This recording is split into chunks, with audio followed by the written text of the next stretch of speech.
আসসালামু আলাইকুম। এটিএন বাংলা সংবাদে সবাইকে স্বাগত জানাচ্ছি নাজিয়াত শাহরিন। শুরুতে বিআরবি কেবলস সংবাদ শিরোনাম। আওয়ামী লীগের নিবন্ধন স্থগিত করেছে নির্বাচন কমিশন। দল ও অঙ্গ সহযোগী সংগঠনের কার্যক্রম নিষিদ্ধ করে গেজেট প্রকাশ। পুলিশের হাতে থাকছে না মারণাস্ত্র, স্বরাষ্ট্র উপদেষ্টা। 14 দলেরও নিবন্ধন বাতিল চাই এনসিপি। যারা আওয়ামী লীগের পাতানো নির্বাচনে অংশ নিয়েছিল তাদের সম্পদ বাজেয়াপ্তের তাগিদ।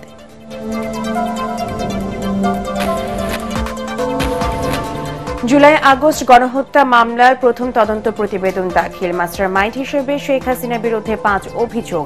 সব দলের মতামতে আওয়ামী লীগের কার্যক্রম নিষিদ্ধ, প্রেস সচিব। সরকারের মদদে আওয়ামী লীগ নিষিদ্ধের নাটক। ফ্যাসিবাদী দলটি পুনর্বাসনের অভিযোগ বিএনপির ঘাড়ে চাপানোর চেষ্টা চলছে, অভিযোগ মির্জা আব্বাসের। এবং দেশ বদলের সুযোগ কাজে লাগিয়ে ভঙ্গুর স্বাস্থ্য খাতের উন্নয়ন করতে হবে, সিভিল সার্জন সম্মেলনের প্রধান উপদেষ্টা। মানসিকতার পরিবর্তন ঘটানোর তাগিদ। শুনছিলেন বিআরবি কেবলস সংবাদ শিরোনাম, এবারে বিস্তারিত। রাজনৈতিক দল হিসেবে আওয়ামী লীগের নিবন্ধন স্থগিত করেছে নির্বাচন কমিশন। নির্বাচন কমিশন সচিব আক্তার আহমেদ জানান, স্বরাষ্ট্র মন্ত্রণালয়ের প্রজ্ঞাপনের ধারাবাহিকতায় এই সিদ্ধান্ত নিয়েছে নির্বাচন কমিশন। শিগগিরই এ বিষয়ে প্রজ্ঞাপন জারি করা হবে। এর আগে সন্ধ্যা 6টার দিকে প্রধান নির্বাচন কমিশনারের নেতৃত্বে বৈঠকে বসে কমিশন। প্রায় 3.5 ঘণ্টার বৈঠক শেষে কমিশনের সিদ্ধান্ত গণমাধ্যমকে জানান ইসি সচিব। ইলেকশন কমিশন সিদ্ধান্ত নিয়েছে যে আওয়ামী লীগের নিবন্ধন স্থগিত করা হলো। সেই অনুযায়ী আমরা আজকে গেজেট নোটিফিকেশনটা জারি করেছি। আপনারা গেজেটের কপিটা বিজি প্রেস থেকে পেয়ে যাবেন। স্বরাষ্ট্র মন্ত্রণালয়ের যে প্রজ্ঞাপন সেটার ধারাবাহিকতায় আমরা এখানে এটা করেছি। গণহত্যার বিচার না হওয়া পর্যন্ত আওয়ামী লীগ ও এর অঙ্গ সহযোগী এবং ভাতৃপ্রতিম সংগঠনগুলোর কার্যক্রম নিষিদ্ধ করে প্রজ্ঞাপন জারি করেছে স্বরাষ্ট্র মন্ত্রণালয়। দলটির নেতাকর্মীরা রাস্তায় নামলে কিংবা কোনো কর্মসূচি দিলে কঠোর ব্যবস্থা নেওয়া হবে বলে জানিয়েছেন স্বরাষ্ট্র উপদেষ্টা মোহাম্মদ জাহাঙ্গীর আলম। সচিবালয়ে আইন শৃঙ্খলা সংক্রান্ত বৈঠক শেষে তিনি আরও জানান, পুলিশ মারণাস্ত্র ব্যবহার করতে পারবে না, শুধু এপিবিএন এর কাছে থাকবে এ ধরনের অস্ত্র। রিপোর্টে জানাচ্ছেন মাহবুব কবির চপল। অনেকে ক্ষমতা হারাবার পর এবার রাজনীতি করবার অধিকার হারালো আওয়ামী লীগ। জুলাই আন্দোলনে প্রায় 1,500 মানুষকে হত্যার দায়ে তাদের সব ধরনের কার্যক্রমে নিষেধাজ্ঞা জারি করল সরকার। প্রজ্ঞাপনে বলা হয়েছে, গণহত্যার বিচার শেষ না হওয়া পর্যন্ত দলটি কোনো কর্মসূচি পালন করতে পারবে না। উপদেষ্টা আসিফ মাহমুদ জানান, সভা সমাবেশ, গোপন বৈঠক কিংবা ফেসবুক ইউটিউবেও আওয়ামী লীগ কর্মসূচি চালাতে পারবে না। এমনকি তাদের পক্ষে কেউ কথা বললে তার বিরুদ্ধেও মামলা করা হবে। এ বিষয়ে আইনশৃঙ্খলা বাহিনী ব্যবস্থা নেবে বলে জানান স্বরাষ্ট্র উপদেষ্টা। প্রজ্ঞাপনে যে ধরনের ইনস্ট্রাকশন আছে আমরা ওই ধরনের মধ্যেই কাজ করব। আইনে যেটা আদেশ হয়েছে যেটা ওইটা হয়েছে, আইন যেটা হয়েছে ওইটার আমরা ইমপ্লিমেন্ট করার দায়িত্ব হলো আমাদের। আপনাদের কাছে অনুরোধ করব, আপনারা যদি একটু আমাকে আগে জানাই দিতে পারেন, যেমন অনেকগুলি মিছিলের কথা বললেন, তা আমরা সাথে সাথে অ্যাকশন নিয়ে নিব। আর আপনাদের জানানোর আগে যদি আমাদের ইন্টেলিজেন্সের মাধ্যমে যদি আমরা খবর পেতে পারি, আমরা অ্যাকশন নিয়ে নিব। তিনি জানান, সাবেক রাষ্ট্রপতি হিসেবে আব্দুল হামিদ প্রটোকল পান, তবে এর বাইরে অবৈধ সুবিধা নিয়ে তিনি বিদেশ গেছেন কিনা তার তদন্ত চলছে। উনি ছিলেন সেই সময় মহামান্য প্রেসিডেন্ট। সবার ক্ষেত্রে কি সবাই প্রযোজ্য কিনা আমি তো জানি না। এই জন্য তারা ইনভেস্টিগেশন করে দেখবে যে এইটা ওনার কাছে পাসপোর্টটা রাখা বৈধ ছিল কি অবৈধ ছিল। প্রেসিডেন্টরা দেওয়ার পরেও কিন্তু তারা ওয়ারেন্ট অফ প্রেসিডেন্ট 4 নাম্বার না কয় নাম্বারে থাকে, 4 নাম্বারে থাকে। তো তারা ওই হিসাবে কিন্তু কিছু কিছু সুযোগ সুবিধা পায়, এইটা পায়। এখন ওইটার ক্ষেত্রে কোনো মানে প্রোটোকলের বাইরে কোনো কিছু দেওয়া হয়েছে কিনা ওইটা। এ সময় উপদেষ্টা জানান, এখন থেকে মারণাস্ত্র ব্যবহার করতে পারবে না পুলিশ। যাদের কাছে আছে ফেরত দিতে হবে। শুধু পুলিশের ইউনিট, এপিবিএন এসব অস্ত্র ব্যবহার করতে পারবে। পুলিশের হাতে যেন আর কোনো মরণাস্ত্র না থাকে, এইগুলি তাদের দিয়ে জমা দিয়ে দিতে হবে। সাধারণ এই অপারেশন যাতে তো মরণাস্ত্র তো তার দরকার নেই, যার যে মরণাস্ত্র দরকার নেই ওইগুলি তো দরকার নেই তার সাথে। আর্ম পুলিশের ব্যাটালিয়নের কাছে থাকবে। হ্যাঁ, কিন্তু ওই যে আপনি বলবেন যে ওই যে রাইফেলও থাকবে না, তা না, রাইফেল তো তার কাছে থাকবেই। র্যাব বিলুপ্ত করা হবে কিনা তার পুনর্মূল্যায়নে একটি কমিটি গঠন করা হয়েছে বলেও জানান স্বরাষ্ট্র উপদেষ্টা। র্যাব পুনর্গঠনের ব্যাপারে একজন উপদেষ্টার নেতৃত্বে একটা কমিটি করে দেওয়া হয়েছে। এবং মাহবুব কবির চপল, ATN বাংলা, ঢাকা। তো এটার ক্ষেত্রে আমি একটু আওয়ামী লীগের শরিক 14 দলেরও নিবন্ধন বাতিলের দাবি জানিয়েছে জাতীয় নাগরিক পার্টি। রাজধানীর বাংলা মোটরে আওয়ামী লীগ নিষিদ্ধের প্রজ্ঞাপন জারি নিয়ে তাৎক্ষণিক প্রতিক্রিয়ায় দলের নেতারা এই দাবি জানান। এ সময় এনসিপির সদস্য সচিব আখতার হোসেন বলেন, যারা আওয়ামী শাসনামলে পাতানো নির্বাচনে অংশ নিয়েছিল তাদের সম্পদ বাজেয়াপ্ত করে তা জনকল্যাণে ব্যবহারের তাগিদ দেন। এদিকে আওয়ামী লীগের কার্যক্রম নিষিদ্ধ উপলক্ষে শাহবাগে খিচুড়ি বিতরণ কর্মসূচি পালন করে প্রাইভেট বিশ্ববিদ্যালয়ের শিক্ষার্থীদের নিয়ে গড়া দুটি সংগঠন। আরো জানাচ্ছেন মাজারুল হক মুহাজির। রাজধানীর বাংলা মোটরে আওয়ামী লীগ ও এর অঙ্গ সংগঠনের সকল কার্যক্রম নিষিদ্ধের প্রজ্ঞাপন জারি নিয়ে গণমাধ্যমে তাৎক্ষণিক প্রতিক্রিয়া জানান জাতীয় নাগরিক পার্টি এনসিপির নেতারা। কোনো আনন্দ মিছিল না হলেও হয় মিষ্টি বিতরণ।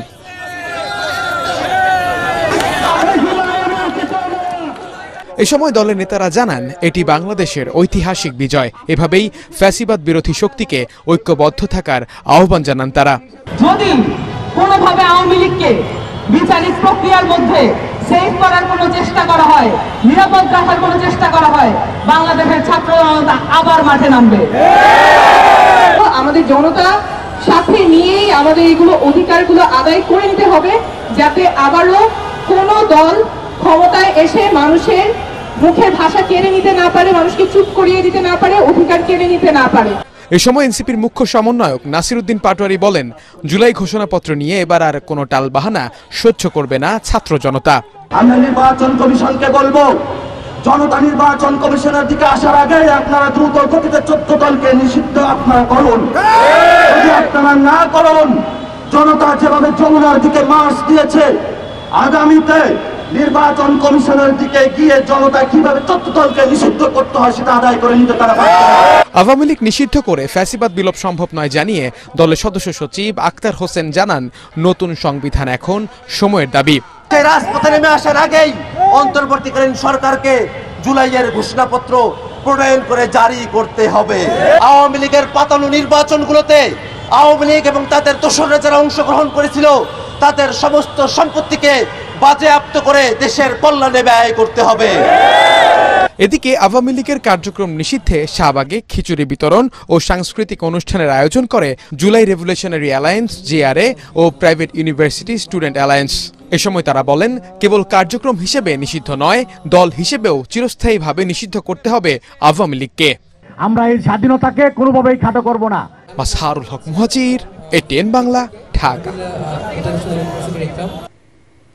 জুলাই আগস্টের মানবতা বিরোধী অপরাধের মাস্টারমাইন্ড সাবেক প্রধানমন্ত্রী শেখ হাসিনার বিরুদ্ধে 5টি অভিযোগ এনে চূড়ান্ত তদন্ত প্রতিবেদন জমা দিয়েছে আন্তর্জাতিক অপরাধ ট্রাইব্যুনালের তদন্ত সংস্থা। রাজাকার সম্বোধন করে আন্দোলনে উস্কানি দেয়া ও সরাসরি হত্যার নির্দেশনা দেওয়ারও অভিযোগ আনা হয়েছে তার বিরুদ্ধে। এছাড়া শেখ হাসিনা বিভিন্ন সরকারি স্থাপনায় দলীয় লোক দিয়ে আগুন লাগিয়ে আন্দোলনকারীদের উপর দায় চাপিয়েছেন বলে তথ্য উঠে এসেছে প্রতিবেদনে। চিফ প্রসিকিউটর তাজুল ইসলাম জানান, অডিও ভিডিও সহ বিভিন্ন প্রমাণ, ভুক্তভোগী ও শহীদ পরিবারের জবানবন্দি এবং নিহত আহতদের শরীর থেকে পাওয়া আলামতের ভিত্তিতে তদন্ত প্রতিবেদন দেয়া হয়েছে। আরো জানাচ্ছেন মুশফিকুর রহমান। মুক্তিযোদ্ধার সন্তান নাতিপুতিরা কেউ মেধাবী না, যত রাজাকারের বাচ্চারা নাতিপুতি হলো মেধাবী, তাই না? 24-এর 14 জুলাই তৎকালীন প্রধানমন্ত্রী শেখ হাসিনার এই বক্তব্যের পর ক্ষোভে ফুঁসে ওঠে রাজপথ। তাৎক্ষণিক প্রতিক্রিয়া জানায় আন্দোলনকারীরা। কোটা সংস্কার আন্দোলন রূপ নেয় সরকার পতনের এক দফা দাবিতে। বাংলাদেশ সাক্ষী হয় আরেক বর্বরচিত অধ্যায়ের। আন্দোলনকারীদের উপর আইনশৃঙ্খলা বাহিনী সহ আওয়ামী লীগ, ছাত্রলীগ অস্ত্র নিয়ে হামলা করে। নির্বিচারে গুলি করে হত্যা করা হয় প্রায় 1,500 মানুষ। মানবতা বিরোধী এসব অপরাধের অকাট্য প্রমাণ মিলেছে আন্তর্জাতিক অপরাধ ট্রাইব্যুনালের তদন্ত সংস্থার প্রতিবেদনে, যাতে শেখ হাসিনাকে এই হত্যাকাণ্ডের মাস্টারমাইন্ড উল্লেখ করা হয়েছে। জুলাই গণ অভ্যুত্থান চলাকালীন সময়ে দেশব্যাপী সংগঠিত যে মানবতা বিরোধী অপরাধ, হত্যাকাণ্ড, গুলি করে আহত করা, লাশ পুড়িয়ে দেওয়ার মতো যে সমস্ত অমানবিক কর্মকাণ্ড হয়েছিল সমস্ত বিষয়গুলো তদন্ত করে তদন্তের প্রধান মাস্টার মাইন্ড এবং হুকুমদাতা হিসাবে, সুপিরিয়র কমান্ডার হিসাবে শেখ হাসিনার বিরুদ্ধে তদন্ত রিপোর্ট দাখিল করেছেন। টার্গেট করে শিশু হত্যা, নারীদের ওপর হামলা, আহতদের চিকিৎসা নিতে বাধা দেওয়ার প্রমাণ উঠে এসেছে তদন্ত প্রতিবেদনে। প্রায় ১,৫০০ লোককে হত্যা করা হয়েছিল। এই রিপোর্টের প্রাপ্ত তথ্য অনুযায়ী ২৫,০০০-এর অধিক মানুষকে গুলি করে আহত করা হয়েছিল। এই রিপোর্টে প্রাপ্ত তথ্য অনুযায়ী নারীদের উপরে বিশেষভাবে সহিংসতা করা হয়েছিল। এই রিপোর্টে আমরা আরও পেয়েছি টার্গেট করে শিশুদেরকে হত্যা করা হয়েছিল। আমরা এই রিপোর্টে পেয়েছি যে হত্যাকাণ্ডের পরে লাশ এবং জীবিত মানুষকে একত্রিত করে পুড়িয়ে দেওয়া হয়েছিল। যারা শহীদ হয়ে গিয়েছে তাদের পোস্টমর্টেম করতে বাধা দেওয়া হয়েছিল, ডাক্তারদেরকে চিকিৎসা দিতে বাধা দেওয়া হয়েছিল। হাসপাতালে প্রধান আসামি শেখ হাসিনা নিজে গিয়ে সেখানে চিকিৎসকদের বলেছিলেন যে এই সমস্ত ভর্তি রোগীদের যেন কোনো চিকিৎসা দেয়া না হয়। এসব ঘটনায় শেখ হাসিনার পাশাপাশি সাবেক স্বরাষ্ট্রমন্ত্রী আসাদুজ্জামান খান কামাল ও সাবেক আইজিপি আব্দুল আল মামুনেরও জড়িত থাকার প্রমাণ পাওয়া গেছে বলে জানান চিফ প্রসিকিউটর। শেখ হাসিনার বিরুদ্ধে কমান্ড রেসপন্সিবিলিটির দায়ে তদন্ত রিপোর্ট আমরা পেয়েছি, কিন্তু সারা দেশব্যাপী যে অজস্র হত্যাকাণ্ড হয়েছে, অঞ্চল ভিত্তিক যে হত্যাকাণ্ডগুলো হয়েছে সেগুলোর নিখুঁত তদন্ত অব্যাহত আছে এবং এটা থাকবে। কিন্তু সুপিরিয়র রেসপন্সিবিলিটির দায়ে শেখ হাসিনা সহ এই ৩ জনের বিচার, এই প্রক্রিয়াটা এখন থেকেই শুরু হয়ে যাবে। এটি শেখ হাসিনার বিরুদ্ধে আন্তর্জাতিক অপরাধ ট্রাইব্যুনালে দাখিল হওয়া প্রথম প্রতিবেদন। আগামী ২ থেকে ৩ সপ্তাহের মধ্যে অভিযোগপত্র ট্রাইব্যুনালে জমা দেওয়া হবে বলে জানান চিফ প্রসিকিউটর। এরপর পরে শুরু হবে আনুষ্ঠানিক বিচার কাজ। মুশফিকুর রহমান, এটিএন বাংলা, ঢাকা। বিচার না হওয়া পর্যন্ত আওয়ামী লীগের কার্যক্রম নিষিদ্ধ করায় গোটা দেশে স্বস্তি ফিরে এসেছে বলে মন্তব্য করেছেন প্রধান উপদেষ্টার প্রেস সচিব শফিকুল আলম। এ বিষয়ে বৈশ্বিক সমর্থন আছে জানিয়ে তিনি বলেন, সব রাজনৈতিক দলের সাথে আলাপ করেই দলটির কার্যক্রম নিষিদ্ধের সিদ্ধান্ত নেওয়া হয়েছে। রাজধানীতে মিট দ্য রিপোর্টার্স এ তিনি আরও বলেন, প্রধান উপদেষ্টা ডক্টর ইউনূসের কোনো ব্যক্তিগত সম্পত্তি নেই। বিস্তারিত জানাচ্ছেন সৈয়দ রিয়াজ। রাজধানীর সেগুনবাগিচায় ঢাকা রিপোর্টার্স ইউনিটি আয়োজিত মিট দ্য রিপোর্টার্সে সাংবাদিকদের মুখোমুখি হন প্রধান উপদেষ্টার প্রেস সচিব মোহাম্মদ শফিকুল আলম। আমাদের সংবিধানে ফ্রিডম অফ স্পিচটা ওয়েল প্রোটেক্টেড। তিনি বলেন, পতিত সরকারের আমলে দেশের বিভিন্ন গণমাধ্যমে অপসাংবাদিকতা তদন্তে জাতিসংঘের বিশেষজ্ঞ দলকে আমন্ত্রণ জানানো হবে। মাওলানা সাঈদীর মৃত্যুর ভার্ডিকের পরে আপনি দেখেন কি বড় একটা হত্যাযজ্ঞ হয়েছে, বা আপনি হেফাজতের ক্র্যাকডাউনের পরে কি ভয়াবহ হত্যাযজ্ঞ হয়েছে। তো ওই সময় এই জার্নালিস্টদের রোলটা কি ছিল, এটা নিয়ে কোথায় কোথায় জার্নালিজমের ফেলিউর হয়েছে, সেটা নিয়ে আমরা ইউএন এর কাছে একটা চিঠি দিব। আমরা চাবো যে তারা একটু এটা নিয়ে রিভিউ করতে।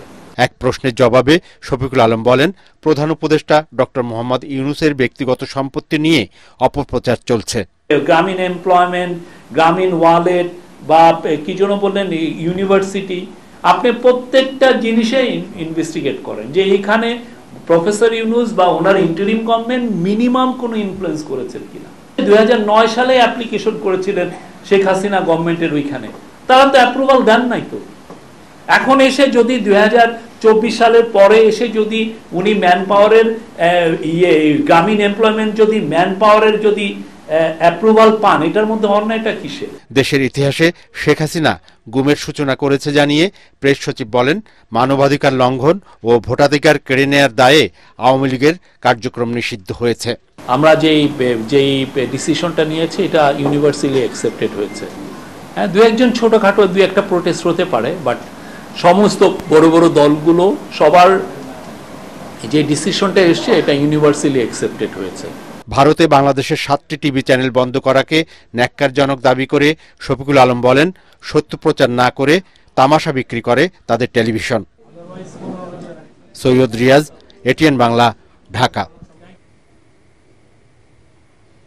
সরকারের মদদে আওয়ামী লীগ নিষিদ্ধের আড়ালে দেশে সাজানো নাটক চলছে বলে দাবি করেছেন বিএনপির স্থায়ী কমিটির সদস্য মির্জা আব্বাস। জাতীয় প্রেস ক্লাবে এক অনুষ্ঠানে তিনি বলেন, যারা আওয়ামী লীগের পুনর্বাসন নিয়ে বিএনপির বিরুদ্ধে অভিযোগ করছে তারা দলকে নিশ্চিহ্ন করার চক্রান্ত করছে। কার উদ্দেশ্য বাস্তবায়নে সরকার মানবিক করিডোর দেওয়ার পায়তারা করছে, এই প্রশ্ন রাখেন মির্জা আব্বাস। কামরুজ্জামান রাজীবের রিপোর্ট। সাবেক সংসদ সদস্য প্রয়াত বিএনপি নেতা নাসির উদ্দিন পিন্টুর স্মরণ সভায় অংশ নেন বিএনপির স্থায়ী কমিটির সদস্য মির্জা আব্বাস সহ দলের সিনিয়র নেতারা। বলেন, পিন্টুর মতো হাজারো নেতাকর্মীর আত্মত্যাগের মধ্য দিয়েই আজকের জনপ্রিয় দল বিএনপি। বক্তব্য রাখতে গিয়ে মির্জা আব্বাস অভিযোগ করেন, বিএনপি আওয়ামী লীগ নিষিদ্ধের বিরোধিতা না করলেও একটি অজনপ্রিয় দল শুধু রাজনৈতিক উদ্দেশ্যে বিএনপিকে হেয় করার ষড়যন্ত্রে লিপ্ত হয়েছে। আওয়ামী লীগ নিষিদ্ধের দাবিতে শাহবাগের লাগাতার আন্দোলনকে নাটক বলে আখ্যা দেন তিনি। 622 জন আওয়ামী লীগের লোক পার হয়ে গেল, এই সরকার বলে আমরা কিছু জানি না, আরো জানে কি কি ঘটতেছে। নইলে শাহবাগের এই নাটক কেন হঠাৎ করে? শাহবাগের এই এলাকাতে, এই সমস্ত এলাকাতে মিছিল মিটিং করা যাবে না, সেখানে সরকারের পৃষ্ঠপোষকতায় সরকারের দল এনসিপির লোকেরা ওখানে মিছিল মিটিং করে কিভাবে? খুব চেষ্টা করতে চালানোর জন্য বিএনপি নাকি আওয়ামী লীগকে কি করতে চায়, পুনর্বাসিত করতে চায়। যারা বিএনপিকে জেলাস করে, অর্থাৎ দেখতে পারে না, পছন্দ করে না, যাদের অজনপ্রিয় একটি দল, এরা গোষ্ঠী, এরা বিএনপিকে কালার করার চেষ্টা করতেছে। প্রশাসনে বিএনপি সমর্থকদের নিধন করে আওয়ামী জামায়াতপন্থীদের স্থলাভিষিক্ত করা হচ্ছে বলেও অভিযোগ করেন বিএনপির স্থায়ী কমিটির এই সদস্য। জনস্বার্থ বিরোধী মানবিক করিডোর দেওয়ার বিরুদ্ধে বিএনপি ছাড়া অন্য কেউ কথা বলছে না উল্লেখ করে মির্জা আব্বাস প্রশ্ন রাখেন, কার স্বার্থে এ করিডোর?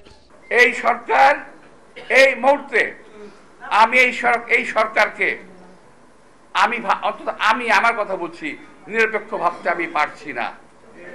তারা কোনো উদ্দেশ্য পারপাস সার্ভ করতেছে এই সরকার। অন্য কেউ এই করিডোর নিয়ে কোনো কথা বলছে না কেন ভাই? কি কারণে? জামাত ইসলাম কথা বলে না কেন? অন্যান্য যে বিভিন্ন পীর সাহেবেরা আছেন, ওনারা কথা বলেন না কেন? আবার বিএনপির বিরুদ্ধে কথা বলার সময় এক হয়ে যান, এটা কেমন কথা হলো? অর্থাৎ বিএনপিকে শেষ করতে পারলেই বাংলাদেশটাকে লুটে পুটে আবারও খাওয়া যাবে আওয়ামী লীগের মতো। এদিকে জাতীয় প্রেস ক্লাবে আরেক অনুষ্ঠানে বিএনপির সিনিয়র যুগ্ম মহাসচিব রুহুল কবির রিজভী বলেন, আবেগ দিয়ে নয়, সিদ্ধান্ত নেয়ার ক্ষেত্রে অন্তর্বর্তী সরকারকে নিরপেক্ষ হতে হবে। একটা দৃষ্টান্ত স্থাপন করেন, পরবর্তী নির্বাচিত সরকার কেউ এখান থেকে ফিরে আসবে না। কামরুজ্জামান রাজীব, এটিএন বাংলা, ঢাকা। দেশে যে পরিবর্তন এসেছে তা আর হাজার বছরেও আসবে না মন্তব্য করে প্রধান উপদেষ্টা ডক্টর মোহাম্মদ ইউনূস বলেছেন, এই সুযোগ কাজে লাগিয়ে স্বাস্থ্য খাতের উন্নয়ন করতে হবে। সিভিল সার্জন সম্মেলনে তিনি বলেন, ভঙ্গুর স্বাস্থ্য ব্যবস্থার পরিবর্তনে কেবল মানসিকতার পরিবর্তন ঘটলেই 25% উন্নয়ন সম্ভব। আরো জানাচ্ছেন ইয়াসিন রানা। এমন কিছুর কথা দেশে প্রথমবারের মতো আয়োজন করা হলো সিভিল সার্জন সম্মেলন। রাজধানী তেজগাঁয়ে প্রধান উপদেষ্টার কার্যালয়ে 2 দিনব্যাপী এই সম্মেলনের উদ্বোধন করেন প্রধান উপদেষ্টা ডক্টর মোহাম্মদ ইউনূস। স্বাস্থ্য খাতে সংস্কার নিয়ে জেলা পর্যায়ের শীর্ষ কর্মকর্তাদের কাছে চ্যালেঞ্জ ও করণীয় সম্পর্কে দিক নির্দেশনা দেন তিনি। ডক্টর ইউনূস বলেন, স্বাস্থ্য ব্যবস্থার চলমান বেহাল দশার মধ্যেও সেবার কাজ চালিয়ে যেতে হবে। মন মানসিকতা পরিবর্তন করে সিভিল সার্জনদের সেবা প্রদানের নির্দেশ দেন প্রধান উপদেষ্টা। সমস্ত অভাব এবং ঘাটতির মধ্যেই আমরা এর চেয়ে ভালো করব। আমি একদম নিশ্চিতভাবে বলতে পারি, স্বাস্থ্যসেবা 25% ভালো গেছে। শুধু এইটুকু চিন্তা করে আমরা এর চেয়ে ভালো করবো, এর মধ্যে করবো। আর এর থেকে সুযোগ যদি একটু বেশি হয়, অন্যান্য জিনিস যেগুলো বলেছে, আরো নিয়োগ করা হবে, আরো পদ সৃষ্টি করা হবে, এগুলো পরে হোক। কিন্তু যেভাবে আছে এইভাবেই যদি আমরা করতে চাই, তাতে শুধু মন ঠিক করা যে আমি করবো, অন্য কে কি করলো না করলো ওদিকে তাকাবো না, আমি আমারটা ঠিক মতো করবো। গণ অভ্যুত্থানের মাধ্যমে দেশে যে পরিবর্তন এসেছে তা কাজে লাগিয়ে স্বাস্থ্য খাতের পরিবর্তন করতে সিভিল সার্জনদের প্রতি আহ্বান জানান ডক্টর ইউনূস। সে পরিবর্তনটুকু যে আমাদের জিম্মায় হচ্ছে, এই জিম্মাটা বদকার। কেউ এটা নির্দেশ দিয়ে কাউকে করাতে পারবে না, এবং আপনি সেটা না করলে ওই মেয়াদ শেষ। পরে যারা আসবে তারা ওরা তো করে গেছে, এগুলো এইভাবে করেছে, আমরা এভাবে করছি। আমরা কিন্তু বলতে পারছি না ওরা ওইভাবে করে গেছে, আমরা এভাবে করছি। ওদের যুগ শেষ, এটা আমাদের যুগ। এটা 1000 বছরের পরিবর্তন। এই 1000 বছরের পরিবর্তন আমাদের হাত দিয়ে হচ্ছে, আমাদেরকে সে সুযোগ করে দিয়েছে। স্বাস্থ্য ব্যবস্থার পরিবর্তন করতে না পারলে ভবিষ্যৎ প্রজন্মের কাছে দায়বদ্ধতা থেকে যাবে বলেও জানান প্রধান উপদেষ্টা ডক্টর মোহাম্মদ ইউনূস। ইয়াসিন রানা, এটিএন বাংলা, ঢাকা। 21 মে থেকে শুরু হবে ট্রেনের অগ্রিম টিকিট বিক্রি। ওই দিন দেয়া হবে 31 মে টিকিট। অনলাইনে সকাল 8টা থেকে দেয়া হবে পশ্চিমাঞ্চলের টিকিট, আর দুপুর 2টা থেকে পূর্বাঞ্চলের। এবার 5 জোড়া স্পেশাল ট্রেন চলবে বলে জানান সড়ক ও রেল উপদেষ্টা। তিনি জানান, সড়কে ঈদ যাত্রা নির্বিঘ্ন করতে সব ধরনের প্রস্তুতি নেওয়া হয়েছে। অতিরিক্ত ভাড়া আদায় ও চাঁদাবাজি বন্ধে কঠোর থাকবে আইন শৃঙ্খলা বাহিনী। রেলের জন্য 44টা কোচ অতিরিক্ত যুক্ত হবে, 5 জোড়া স্পেশাল ট্রেন চলবে এবং শুধুমাত্র কোরবানির পশু পরিবহনের জন্য 3টা ক্যাটেল স্পেশাল ট্রেন চালু হবে এবং এই ভিজিলেন্স টিম এবং মোবাইল কোর্ট অব্যাহত থাকবে। যে কোনো ধরনের অনিয়ম কিংবা চাঁদাবাজি কিংবা যে কোনো ধরনের অভিযোগ আপনারা সংশ্লিষ্ট কর্তৃপক্ষকে দেবেন। আমাদের সকল সংশ্লিষ্ট কর্তৃপক্ষকে নির্দেশনা দেওয়া আছে, পুলিশ থেকে শুরু করে আইন শৃঙ্খলা বাহিনী সবাইকে নির্দেশনা দেওয়া আছে যাতে করে এগুলোর ক্ষেত্রে কুইক রেসপন্সটা দেওয়া যায়। সমাজ বদলানোর কাজ শুধু সরকারের একার নয়, দেশের জনগণকেও এ কাজে সহযোগিতা করতে হবে বলে মন্তব্য করেছেন তত্ত্বাবধায়ক সরকারের সাবেক উপদেষ্টা ডক্টর হোসেন জিল্লুর রহমান। রাজধানীতে 5 বীরাঙ্গনার সংবর্ধনা অনুষ্ঠানে তিনি এই কথা বলেন। এ সময় মুক্তিযোদ্ধা এবং বীরাঙ্গনাদের যথাযথ মর্যাদা দিতে সবাইকে এগিয়ে আসার আহ্বান জানান বক্তারা। ইমদাদুল্লাহ বাবু রিপোর্ট। দেশের প্রত্যন্ত জেলাগুলো থেকে 5 বীরাঙ্গনাকে খুঁজে বের করে তাদের সম্মাননা জানালো স্বেচ্ছাসেবী সংগঠন চেষ্টা। এ সময় বীরাঙ্গনাদের হাতে নগদ অর্থ এবং সম্মাননা ক্রেস্ট তুলে দেয়া হয়। আয়োজকরা বলেন, দেশের আনাচে কানাচে ছড়িয়ে ছিটিয়ে থাকা বীরাঙ্গনাদের খুঁজে বের করে তাদের সঠিক মর্যাদা দেওয়ার প্রয়াস অব্যাহত রাখবে চেষ্টা। আমাদের জীবনে কত কি না গেছে, কত অপরাধ আমরা করেছি, কত নির্যাতন পাকিস্তানিরা করেছে, আমরাও করেছি। আপনাদেরকে সমাজে মূল আসনে মূল স্রোতে না আনতে পারার অপরাধ আমরা করেছি, কিন্তু মনটা ভরে গেছে। মনে হয়েছে আজকের দিনটা যেন আমার কাছে একটা পবিত্র সন্ধ্যা। আমরা যেন এদের জন্য কাজ করতে পারি, এটা সত্যি ওনারাও বললেন, আমি নিজেও বলি, এই যে একটা মহৎ কাজ, এটা করলে এত শান্তি লাগে যে ওদের যে আমরা কোনো পুরস্কার চাই না, কোনো কিছুই চাই না, আমরা শুধু এই ওদের আনন্দের জন্য কাজ করতে চাই। অনুষ্ঠানে প্রধান অতিথির বক্তব্যে তত্ত্বাবধায়ক সরকারের সাবেক উপদেষ্টা ডক্টর হোসেন জিল্লুর রহমান বলেন, মুক্তিযোদ্ধাদের সম্মান দেয়া নতুন প্রজন্মের দায়িত্ব। একটা সমাজ গড়ে উঠে, গভর্নমেন্ট থাকে, সরকার থাকে, রাষ্ট্র থাকে, তাদের দায়িত্বের মধ্যেই সমাজ পরিবর্তনের মূল দায়িত্ব তাদের। ৭১-এর ঘটনা একটা বলে আছে বটে, কিন্তু তার যে সুদূর প্রসারী প্রভাব, সেটা হচ্ছে যে আমাদের মানুষগুলোর ব্যক্তিত্বকে নতুন করে তৈরি করেছিল। চেষ্টার কর্মীরা দেশের বিভিন্ন অঞ্চল থেকে এ পর্যন্ত 150 জন বীরাঙ্গনাকে খুঁজে সম্মাননা দিয়েছেন। ইমদাদুল্লাহ বাবু, এটিএন বাংলা, ঢাকা। আল আরাফা ইসলামী ব্যাংক অর্থ সংবাদ।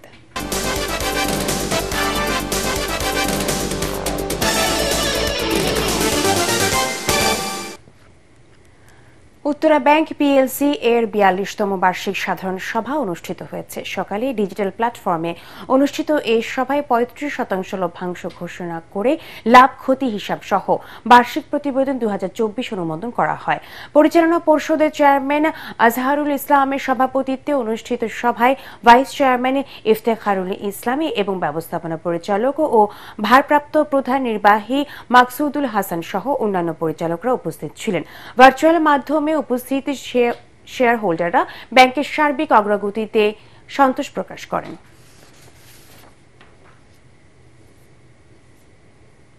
আন্তর্জাতিক সংবাদ।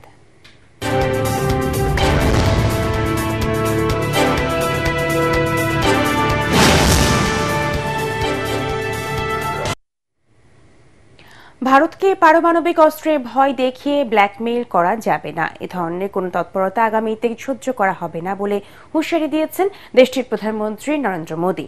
কাশ্মীরের পেহেলগামে বন্দুকধারীদের হামলার পর পাকিস্তানের সঙ্গে সাম্প্রতিক যুদ্ধকে কেন্দ্র করে জাতির উদ্দেশ্যে দেয়া ভাষণে তিনি এই হুঁশিয়ারি দেন। ভারতের স্থানীয় সময় রাত ৮টায় জাতির উদ্দেশ্যে দেয়া ভাষণের শুরুতে তিনি পেহেলগামে হামলার ঘটনায় পাকিস্তানের বিরুদ্ধে দেশটির সশস্ত্র বাহিনী ও তাদের অভিযানের প্রশংসা করেন। নরেন্দ্র মোদী বলেন, একজন নারীর সিঁদুর মুছে ফেলার মূল্য কতটা চড়া হতে পারে তা সশস্ত্র বাহিনীর পদক্ষেপে নিশ্চিত হয়েছে। ভারতের প্রধানমন্ত্রী আরও বলেন, পাকিস্তানে অবস্থিত প্রত্যেক সন্ত্রাসী এটা জানে যে কেন ভারত পাকিস্তানের ভেতরে ঢুকে জঙ্গি আস্তানা ধ্বংস করে দিয়েছে। এবারে খেলার খবর।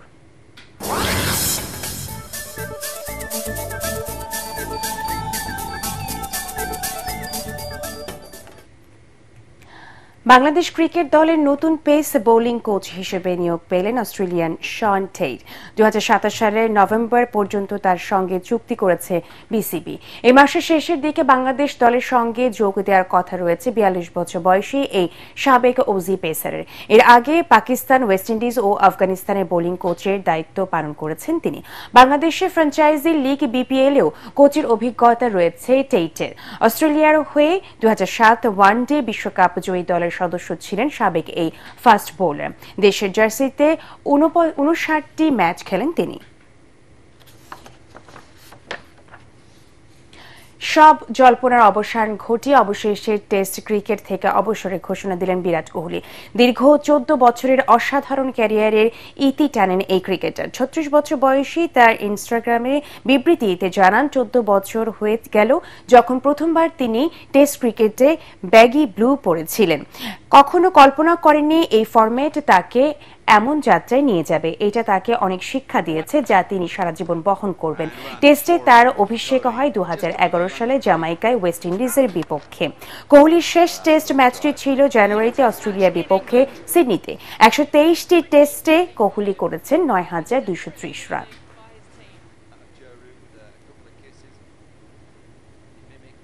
শেষ করার আগে বিআরবি কেবল সংবাদ শিরোনামগুলো জানিয়ে দেব আরও একবার। আওয়ামী লীগের নিবন্ধন স্থগিত করেছে নির্বাচন কমিশন। দল ও অঙ্গ সহযোগী সংগঠনের কার্যক্রম নিষিদ্ধ করে গেজেট প্রকাশ। পুলিশের হাতে থাকছে না মারণাস্ত্র, স্বরাষ্ট্র উপদেষ্টা। 14 দলেরও নিবন্ধন বাতিল চায় এনসিপি। যারা আওয়ামী লীগের পাতানো নির্বাচনে অংশ নিয়েছিল তাদের সম্পদ বাজেয়াপ্তের তাগিদ। জুলাই আগস্ট গণহত্যা মামলার প্রথম তদন্ত প্রতিবেদন দাখিল। মাস্টারমাইন্ড হিসেবে শেখ হাসিনার বিরুদ্ধে 5 অভিযোগ। সব দলের মতামতে আওয়ামী লীগের কার্যক্রম নিষিদ্ধ প্রেস সচিব। সরকারের মদদে আওয়ামী লীগ নিষিদ্ধের নাটক। ফ্যাসিবাদী দলটি পুনর্বাসনের অভিযোগ বিএনপির ঘাড়ে চাপানোর চেষ্টা চলছে, অভিযোগ মির্জা আব্বাসের। এবং দেশ বদলের সুযোগ কাজে লাগিয়ে ভঙ্গুর স্বাস্থ্য খাতের উন্নয়ন করতে হবে, সিভিল সার্জন সম্মেলনে প্রধান উপদেষ্টা। মানসিকতার পরিবর্তন ঘটানোর তাগিদ। পরবর্তী সংবাদ দেখার আমন্ত্রণ জানিয়ে এখনকার মতো শেষ করছি। এটিএন বাংলা সংবাদ ইউটিউবে দেখতে ব্রাউজ করুন youtube/18 বাংলা নিউজ। ধন্যবাদ সবাইকে।